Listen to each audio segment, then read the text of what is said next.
नमस्कार. आदेश मनष्ट यूट्यूब चॅनलमध्ये तुमचं स्वागत आहे.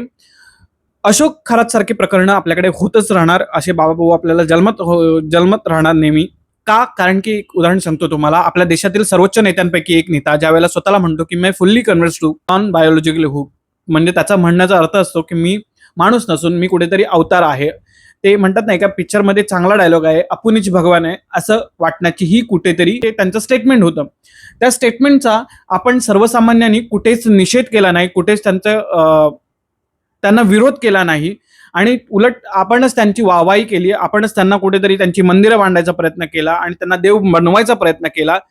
जर अशा प्रकारे आपण अशा म्हणजे अशा देशात असं असेल, तर त्या अशा देशामध्ये आपल्याला विज्ञानाचं किती महत्त्व आहे, हे आपल्याला समजलंच असेल आणि जिथे विज्ञानाला जास्त महत्त्व नसेल, तिकडे हे बाबा-बुवा बनताना आपल्याला नेहमी दिसतील. लक्षात ठेवा, या भूतलावरती कुठेही मॅजिकल काहीच नाहीये. सगळ्या गोष्टी ह्या सायन्सच्या आहेत. सगळ्या गोष्टी ह्या वैज्ञानिक आहेत. त्यामुळे मॅजिकल गोष्टींवरती विश्वास ठेवू नका. तर विज्ञानावरती विश्वास ठेवा. सगळी गोष्ट वैज्ञानिक असते. त्याच्यामागे कुठेतरी विज्ञान असतं. हे आपल्याला लक्षात ठेवलं पाहिजे. आपण कोणत्याही बाबाबुवाचे अनुयायी बनण्याआधी विचार केला पाहिजे की ते बाबाबुवा काय आहेत, त्यांची पार्श्वभूमी काय आहे, त्यांचे कनेक्शन्स काय आहेत. कारण की या जगामध्ये सगळ्यात सोपा धंदा आहे बाबाबुवा बनणं आणि तो धंदा कामचोर लोक आणि मुख्यत्वे जे कोल्ह्यासारखे लांडे लबाडी लोक असतात ती लोक हा धंदा स्वीकारतात. त्यामुळे अशा लोकांपासून सावधान राहा. विज्ञानाला महत्त्व द्या. चुकीच्या गोष्टींना विरोध करा. जर तुमच्या आजूबाजूला घडत असतील त्या गोष्टींना समजून घ्या की ते का घडत आहेत, कशा घडत आहेत, काय अनुषंगाने घडत आहेत. कारण की एक उदाहरण सांगतो तुम्हाला.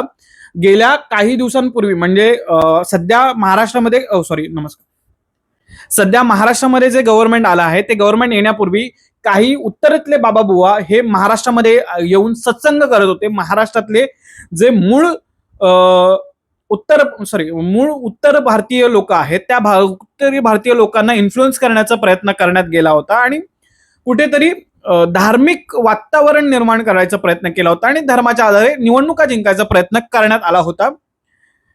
तर आपल्या सर्वसामान्य लोकांना ही गोष्ट सर्वात महत्वाची आहे की आपल्या जर दैनंदिन जीवनातील प्रश्न सुटले पाहिजेत, प्रश्न सोडवले गेले पाहिजेत असं वाटत असेल तर या गोष्टींपासून आपल्याला सावधान राहिलं पाहिजे. कोणत्या बाबाबुवाचे आपण अनुयायी बनता आहात याचा विचार आपल्याला केला पाहिजे. ते बाबाबुवा काय करतात, ते बाबाबुवा कुठे कोणाशी भेटतात, कोणाबरोबर त्यांचे कनेक्शन्स आहेत, ते कोणाला ॲफिलेट करतात. ॲफिलेट म्हणजे काय, तर कोणाशी राजकीय दृष्ट्या जोडलेले आहेत याचा विचार आपण केला पाहिजे.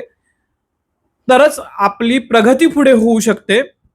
या सर्वार्थाबद्दल तुम्हाला काय वाटतं, तुमची मतं ही कमेंटमध्ये सांगा. कारण की तुमची मतं ही सगळ्यात बहुमूल्य आहेत. कारण की आपल्या देशाची विचारसरणी या कमेंट बॉक्समधून कळते. तर त्यामुळे तुमचं मत हे कमेंट बॉक्समध्ये नक्की कळवा.